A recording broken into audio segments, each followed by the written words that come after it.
So a new ChatGPT is out, it's 4.0, the new version. Now I don't know whether this is simply just the fact that it is just currently learning, or maybe there's some problems with this particular version, but I am telling you the facts on here are not as they used to be. Let me give you a for instance. So at the moment we're trying to research some topics to make a fun video for SeekerHost. Well, fun and informative, to give people some knowledge of some domain facts that maybe they didn't know. So I asked it for such facts, and luckily this time I actually researched it, and it goes to show the power of actually needing to research stuff before you put it on straight from ChatGPT. Now I know it warns you against this, but many people use ChatGPT as Google these days. So essentially your fact-finding partner. So I'm just going to highlight the first fact-finding thing, which is the largest 63-character or single-word domain name, which is actually a little village or a little place in Wales. So I did actually search a domain, can't say the domain name, .com, which I looked and it wasn't there. I then googled it and found out actually it's .co.uk. So okay, fair enough, that's not like a huge mistake.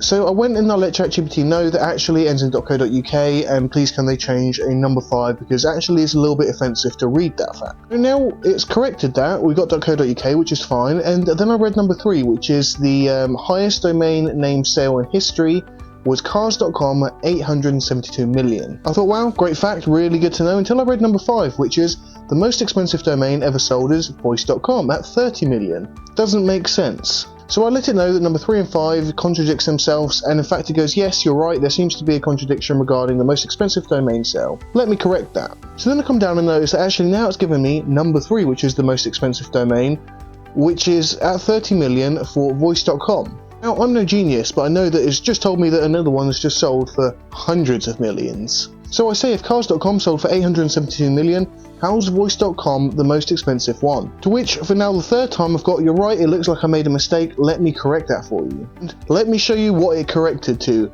It then basically put it as number 3, that cars was worth or sold 872 million. And then when we come down to number 5, we have the most expensive domain sold in a single transaction is voice.com for 30 million. So we've basically gone back on ourselves. Now, unless there's some technicality to how many times, or, you know, because they said in a single transaction now, so perhaps the other one was sold in multiple transactions, but essentially it was the most expensive domain. Now, I'm not very clear of these facts, and I'll tell you who is clear of these facts, Google when you Google it, which quite clearly will tell you that cars.com sold for 872 million. And actually, if you just come onto a different article, it will literally let you know that it's number 8 or around number 8 for voice.com for 30 million. So the moral of the story is there is some really cool village in Wales with an extremely long name which has a domain name, which you can find out more facts about. I'll leave the link in the description. But more to the point is the fact that you just can't take these facts that ChatGPT gives you. I know it tells you not to, however, we do, don't we? We use this every day and usually it gives us extremely factual and correct information. Now, I don't know whether it's this 4.0 version,